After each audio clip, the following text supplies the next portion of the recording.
ನೋಡಿ, ಭಾಳ ಮುಖ್ಯವಾಗಿ ಭಾಳ ಯಶಸ್ವಿಯಾದಂಥ ಅಹೋರಾತ್ರಿ ಹೋರಾಟ ಏನೊಂದು ಕಾಂಗ್ರೆಸ್ ಸರ್ಕಾರ ಬೆಲೆ ಏರಿಕೆಯನ್ನು ಮಾಡಿರೋ ವಿರುದ್ಧವಾಗಿ ಈ ಹೋರಾಟ ಮಾಡೋಂಥದ್ದಾಗಿದೆ.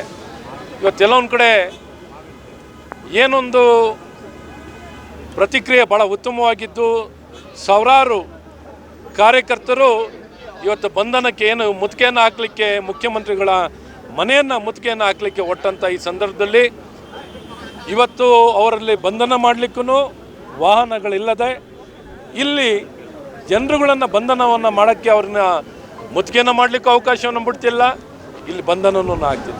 ಈ ರೀತಿ ಇವತ್ತು ಕಾರ್ಯಕರ್ತರು ಬಹಳಷ್ಟು ಆಕ್ರೋಶದಿಂದ ಒಂದು ಬೆಲೆ ಏರಿಕೆ ವಿರುದ್ಧವಾಗಿ ಹೋರಾಟವನ್ನು ಮಾಡ್ತಿದ್ದಾರೆ. ಇವತ್ತು ಸರ್ಕಾರಕ್ಕೆ ಭಾಳ ಸ್ಪಷ್ಟ ಸಂದೇಶ, ನೀವೇನು ಬೆಲೆ ಏರಿಕೆ ಮಾಡ್ತಿರೋದು ಒಳ್ಳೆಯದಲ್ಲ, ಇಡೀ ರಾಜ್ಯದ ಆರ್ಥಿಕ ವ್ಯವಸ್ಥೆ ಹಾಳು ಮಾಡ್ತಿದ್ದೀರಾ, ಇಡೀ ಸಮಾಜವನ್ನೇ ಹಾಳು ಮಾಡ್ತಿದ್ದೀರಾ ಅಂತ ಭಾಳ ಸ್ಪಷ್ಟ ಸಂದೇಶ ಕೊಡ್ತಿದ್ದಾರೆ.